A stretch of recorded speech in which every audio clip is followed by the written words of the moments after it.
اللہ تبارک و تعالی نے جو باتیں ارشاد فرمائی کہ یہاں سورہ آل عمران میں یہ آیت نمبر 7 میں ہے کہ منہو آیات محکمات ہن ام الکتاب و اخر متشابہات، کہ جو محکمات آیات ہیں، اور پھر فرمایا کہ یہ کتاب کی اصل ہے، سارے احکامات اسی سے لیے جاتے ہیں۔ دوسرے فرمایا کہ وہ متشابہات ہیں، تو جن کے دلوں میں کجی ہے وہ متشابہات کا معنی جو ہے وہ اس کی در پہ رہتے ہیں۔ پھر اس کے بعد آگے چل کر آیت نمبر 24 میں اللہ تبارک و تعالی نے فرمایا انسان کی آزمائش کے لیے عورتوں اور بیٹوں کی جانب میلان، سونا اور چاندی کے جمع شدہ خزانے، اور پھر یہ بھی بتایا کہ چوپایوں اور کھیتی باڑی یعنی مال و متاع دنیا مختلف زمانوں میں اس کی ظاہری صورت جو بھی ہو، پہلے سواری کے لیے جانور استعمال ہوتے تھے، آج کل کارز ہیں، بائکس ہیں اور دیگر جو ہے وہ سواریاں ہیں، جو بھی اس کی شکل ہو، تو فرمایا کہ اس کو آراستہ اور پرکشش بنا کر پیش کیا گیا ہے، یہ سب دنیا کی زندگی کا سامان ہے، اور فرمایا کہ عمدہ ٹھکانہ صرف اللہ کے پاس ہے۔ تو ان تمام چیزوں کو، آسائشات کو بالکل استعمال کیجئے، حلال طریقے سے استعمال کیجئے، لیکن یہ بات یاد رکھیں کہ کبھی ان چیزوں میں دل نہ لگانا، کیونکہ دنیا اور اس میں جو کچھ ہے وہ عارضی طور پر ہے، اصل جو ٹھکانہ ہے ہمارا وہ آخرت ہے۔ اللہ رب العالمین یہاں پر بڑے واضح انداز میں ارشاد فرما رہا ہے زُيِّنَ لِلنَّاسِ حُبُّ الشَّهَوَاتِ، یہ آیت نمبر 14 میں فرمایا کہ لوگوں کے لیے ہم نے شہوات کی محبت عورتوں میں سے، بچوں میں سے، اور اسی طرح سونے چاندی کے ڈھیر، اور اسی طرح نشان زدہ گھوڑے، سواریاں، ان کی صورت جو کچھ بھی ہو، آدمی ان میں پڑھ کر اپنی آخرت کو بھلا دیتا ہے۔ تو فرمایا کہ اپنی آخرت کو نہیں بھلانا چاہیے، ان چیزوں کو استعمال کیجیے حلال طریقے سے، لیکن آخرت کو بھول جانا یہ بہت بڑی غلطی ہے، بیوقوفی ہے۔ تو آخرت کو ہمیشہ پیش نظر رکھیں، کیونکہ آخرت کی زندگی وہ اصل زندگی ہے، پائیدار نعمتیں اللہ کے پاس ہیں۔ آخرت کو پیش نظر رکھو گے تو اللہ تبارک و تعالی جب وہاں پر پہنچو گے تو ایسی پائیدار نعمتیں جنت کی تمہیں عطا فرمائے گا، وہ کبھی ختم ہونے والی نہیں، اور دنیا کی جتنی نعمتیں ہیں وہ ساری ختم ہونے والی ہیں، دنیا میں جو کچھ ہے وہ بھی ختم ہونے والا ہے۔ اس کے بعد اگلی آیت میں جو مخلصین ایمان والے ہیں ان کے بارے میں یہ کہا کہ وہ کیا کہتے ہیں، وہ کہتے ہیں الذین یقولون ربنا آمنا فاغفر لنا ذنوبنا وقنا عذاب النار، جو کہتے ہیں رب، ہمارے رب ہم ایمان لائے، تو ہمارے گناہ معاف فرما اور ہمیں عذاب دوزخ سے محفوظ و مامون فرما۔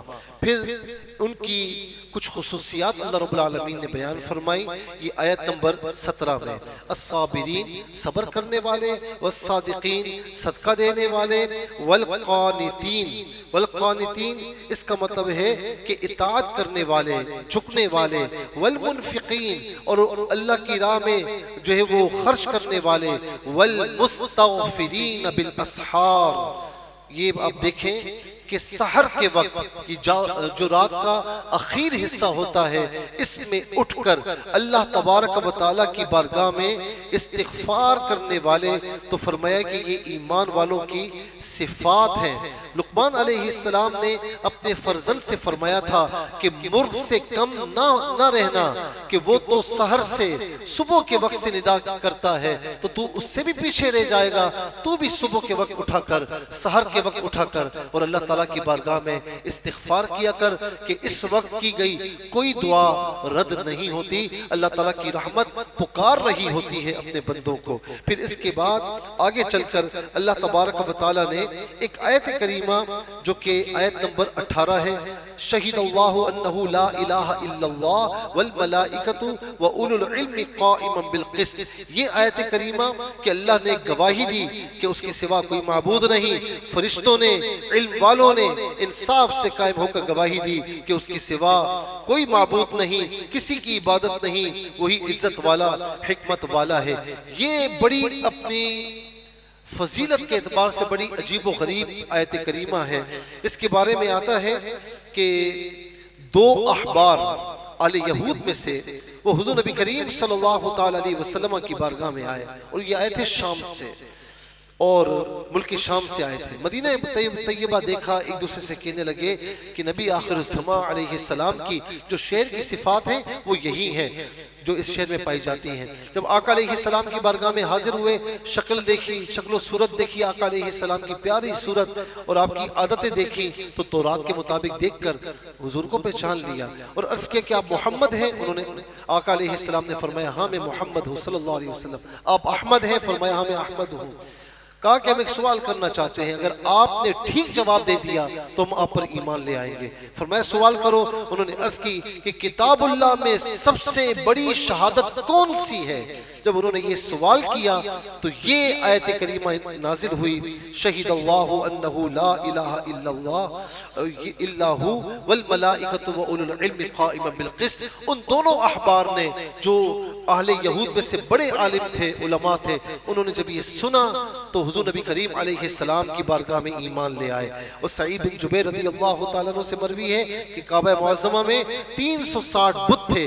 جب مدینہ طیبہ میں یہ آیت نازل ہوئی تو کعبے کے اندر وہ تمام کے تمام سجدے میں گر گئے تھے اس آیت کریمہ کے نزول کے وقت۔ اس کے بعد آیت نمبر 35 سے 64 تک حضرت مریم رضی اللہ تعالی عنہ کا واقعہ بیان ہوا ہے، جس میں اللہ تبارک و تعالی نے کئی چیزیں یہاں پر بیان فرمائی۔ نمبر 1، اچھا اس سے پہلے ایک اور بڑی پیاری آیت نمبر 26 اور 27، یہ بڑی زبردست آیت ہے۔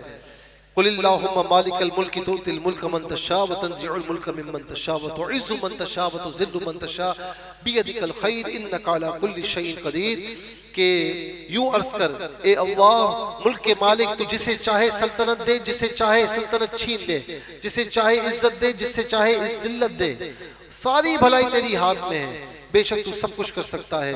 پھر اگلی آیت کہ تو دن کا حصہ رات میں ڈالے، رات کا حصہ دن میں ڈالے، مردہ سے زندہ نکالے، زندہ سے مردہ نکالے، جسے چاہے بے گنتی دے، بغیر حساب کے عطا فرمائے۔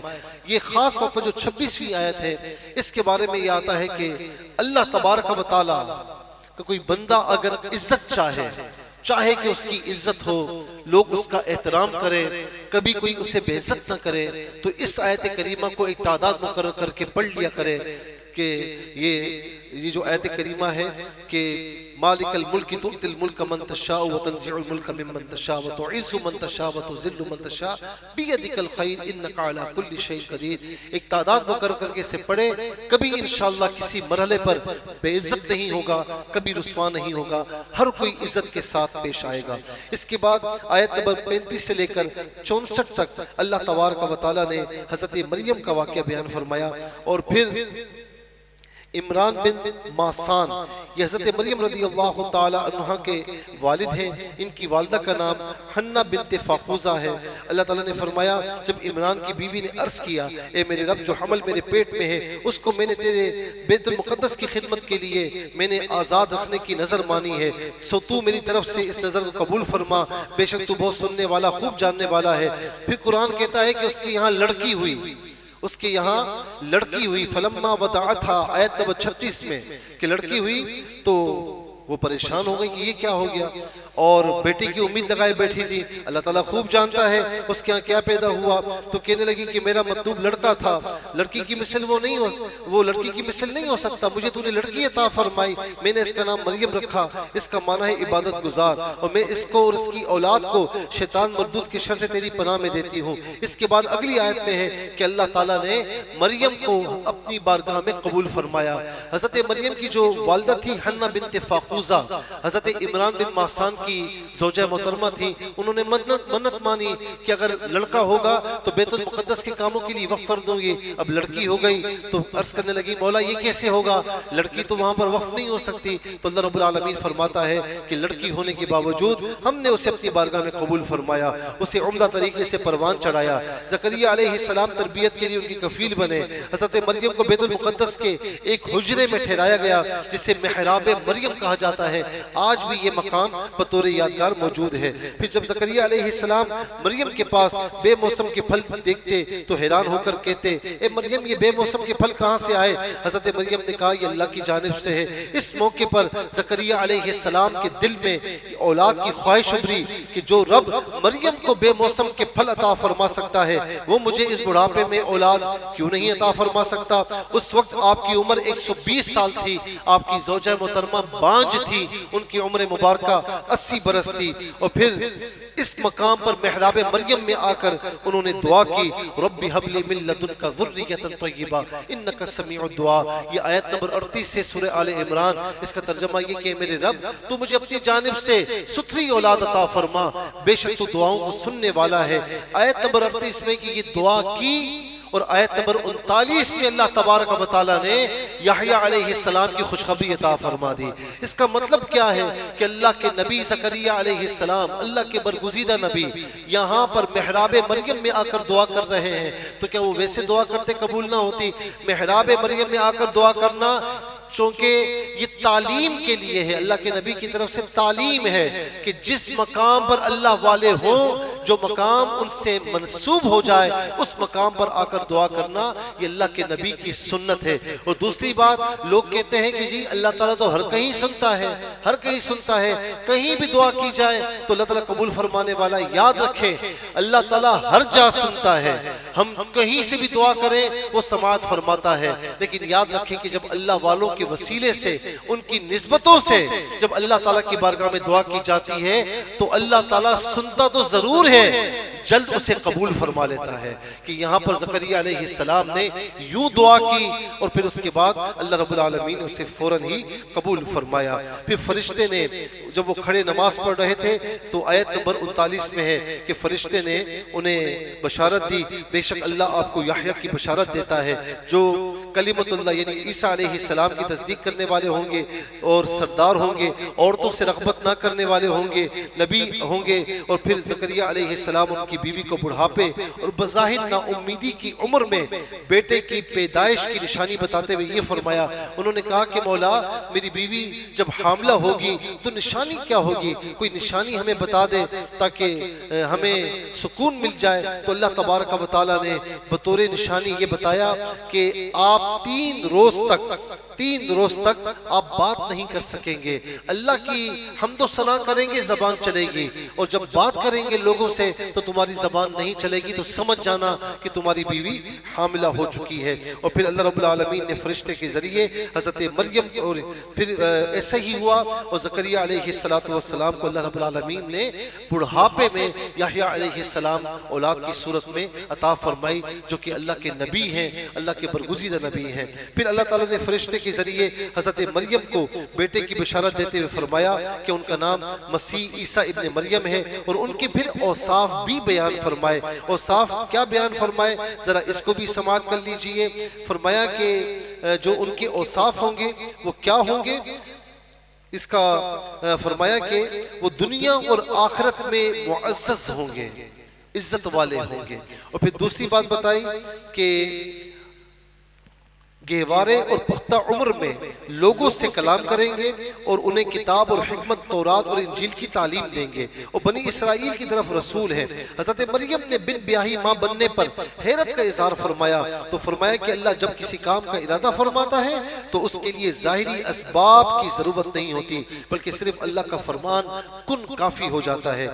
تو پھر اس کے بعد عیسیٰ علیہ السلام کی معجزات کا ذکر ہے، یعنی اذن الہی سے مٹی کی مورت بنانا، مٹی سے پرندہ بنا کر اس میں جان ڈالنا، مادرزاد اندھوں اور برس کے مریضوں کو شفا دینا، مردے کو اپنے ہاتھ کے لمس سے زندہ کرنا، لوگوں کو یہ بتانا وہ کیا کھا کر آئے ہیں، گھروں میں کیا ذخیرہ کر کے آئے ہیں۔ ان سب معجزات کے باوجود آپ نے کیا فرمایا کہ میں اللہ کا بندہ ہوں، اس کا رسول ہوں، اللہ میرا رب ہے، تمہارا بھی رب ہے، اس کے سوا کسی اور کی عبادت جائز نہیں ہے۔ یہ آیت نمبر یہاں پر 49 میں عیسیٰ علیہ السلام کی یہاں پر معجزات کا ذکر ہے۔ پھر آیت نمبر 52 میں عیسیٰ علیہ السلام کے دین کی مدد کرنے کے مطالبے پر حواریین جو تھے ان کی دین کی مدد کرنے کا ذکر ہے۔ حور کا معنی سفید ہے۔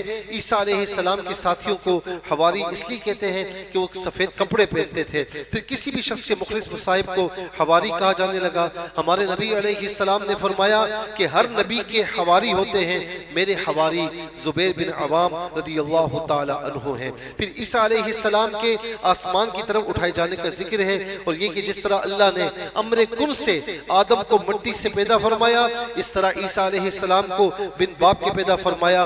نجران کے نصارہ نے قطعی دلائل آنے کے باوجود دعوت حق کو قبول کرنے سے انکار کر دیا، تو انہیں مباہلے کی دعوت دی گئی۔ اللہ کے پیارے نبی علیہ السلام نے انہیں مباہلے کی دعوت دی کہ تم آؤ اور ایک میدان میں اپنی خاندان کو، اپنی فیملی کو لے کر آؤ، میں اپنی فیملی کو لے کر آتا ہوں، اور وہاں پر پھر جو جھوٹا ہے اس پر اللہ کی لعنت کی جو ہے اللہ کی بارگاہ میں دعا کرتے ہیں۔ تو انہوں نے حضور نبی کریم علیہ السلام نے جب مباہلے کی دعوت دی، آیت نمبر 61 میں اس کا ذکر موجود ہے، تو انہوں نے پھر مباہلے کا چیلنج قبول نہیں کیا اور جزیہ دینے پر راضی ہوئے۔ اللہ کے رسول صلی اللہ علیہ وسلم نے اہل کتاب کو کہا اگر تم اسلام قبول نہیں کرتے تو آؤ ان نکات پر جو ہمارے اور تمہارے درمیان مشترک ہیں، اتفاق کر لو، یعنی عبادت صرف اللہ کی ہوگی، عبادت صرف اللہ کی ہوگی، اس کی سوا کسی اور کی نہیں ہوگی، تو کم از کم ان چیزوں کو مان لو۔ لیکن وہ آنے پر تیار نہیں ہوئے، اور اس کا ذکر بھی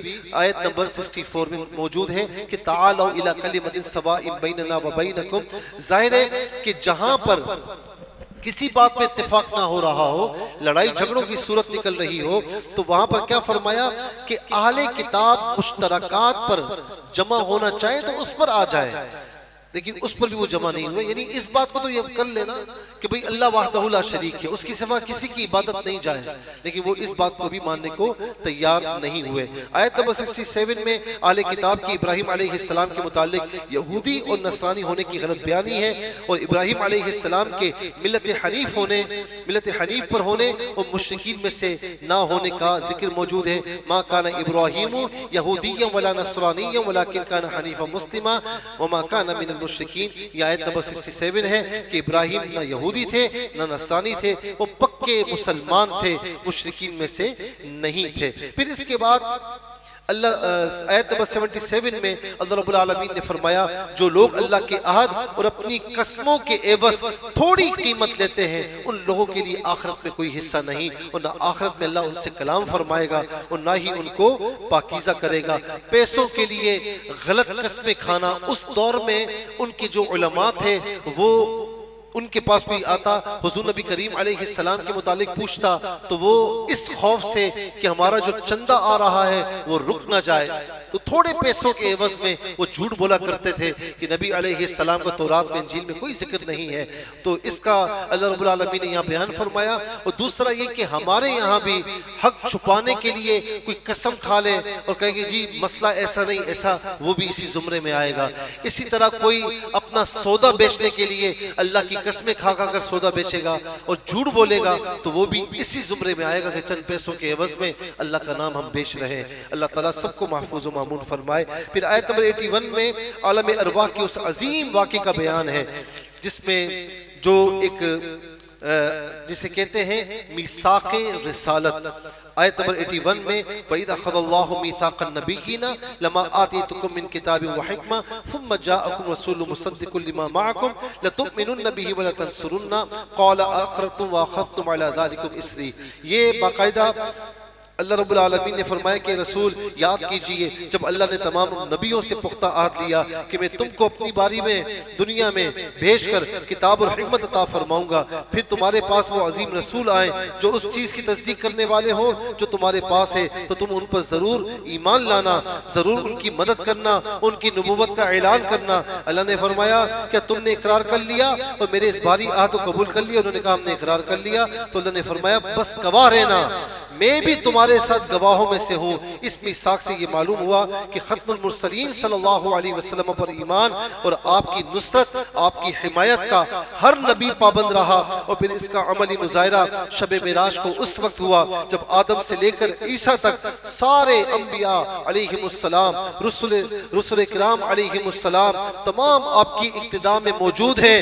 آپ امام الانبیاء ہیں اور سارے انبیاء اور رسول آپ کے پیچھے نماز پڑھ رہے ہیں، آپ کے مقتدی کے لائے۔ تو یہ یہاں پر شب معراج میں اس کا عملی مظاہرہ بھی ہوا۔ اس پارے کی آخری آیت میں فرمایا کہ دین اسلام ایک تسلسل کا نام ہے جو آدم سے لے کر ختم المرسلین تک چلا آ رہا ہے، اور اب بھی اس دین کی طرف بلایا جا رہا ہے۔ اللہ تعالیٰ نے فرمایا آسمانوں اور زمین اور ان کے درمیان تمام مخلوق کا جو بھی تکوینی نظام قائم ہے وہ سب خوشی یا ناخوشی اس نظام کے پابند ہیں۔ یہ بڑی عجیب و غریب آیت ہے۔ افغیر دین اللہ یبغون ولہ اسلم من فی السماوات والارض طوعا وکرہا والیہ یرجعون۔ یہ آیت نمبر 83 میں ہے کہ ہر چیز چاہے وہ چاہے چاہے وہ نہ چاہے اللہ کے حکم کی پابند ہے۔ یہ زمین و آسمان، یہ سارا جو تکوینی نظام ہے، سورج، چاند، ستارے، یہ ساری چیزیں، سیارے، یہ ساری چیزیں یہ تکوینی نظام میں اللہ تعالیٰ کی پابند ہیں۔ ان کی کوئی مجال نہیں، یہ چاہے نہ چاہیں ان کو اللہ تعالیٰ کے حکم کا پابند رہنا ضروری ہے۔ سورج چاہے نہ چاہے اس سے نکلنا ضروری ہے، طلوع ہونا ضروری ہے۔ چاند چاہے نہ چاہے اس سے اپنی مدت پوری کرنا اور اس کا آنا ضروری ہے۔ اس طرح پورا نظام اللہ تعالیٰ کے حکم کا پابند ہے۔ ہاں انسان کو اللہ تعالیٰ نے اختیار دیا ہے کہ چاہے تو اسلام میں داخل ہو چاہے نہ ہو، چاہے اسلام میں داخل ہو کر بے عملی کر دین سے دور رہے، چاہے قریب ہو کر اللہ تعالیٰ کے نزدیک ہو جا، اس کا پیارا ہو جا، اس کے محبوب کا پیارا ہو جا۔ تو یہ ہم پر ڈیپینڈ کرتا ہے۔ تو ہمیں اختیار عطا فرمایا کہ تمہارے پاس دو راستے ہیں، ایک رحمانی راستہ ہے، ایک شیطانی راستہ ہے۔ اب تم پر ڈیپینڈ کرتا ہے کہ تم کون سے راستے کو اختیار کرتے ہو۔ اب چوتھے پارے میں کچھ مضامین سورہ آل عمران کے رہ گئے ہیں، وہ انشاءاللہ ہم کل آپ کی خدمت میں عرض کریں گے۔ اللہ تبارک و تعالی ہم سب کو عمل کی توفیق نصیب فرمائے، آمین بجاہ النبی الامین وما علیہ الا البلاغ المبین۔ الحمدللہ رب العالمین والصلاة والسلام علی سید الانبیاء والمرسلین، اللہم صلی علی سیدنا ومولانا محمد وعلی آلہ واصحابہ وبارک وسلم۔ یا الہ العالمین، اے مالک و مولا، اس نماز تراویح کو اپنی بارگاہ میں قبول فرما۔ یا الہ العالمین، قرآن کریم کی تلاوت کو اپنی بارگاہ میں قبول فرما۔ جو غلطی کوتاہی ہوئی اس اپنے فضل و کرم سے معاف فرما۔ ہمارے تمام صغیرہ کبیرہ گناہوں کو معاف فرما۔ مولا کریم ہم سب کو اپنا قرب عطا فرما، قرآن سے قرب عطا فرما، قرآن کے نور سے ہمارے قلوب کو منور و روشن فرما۔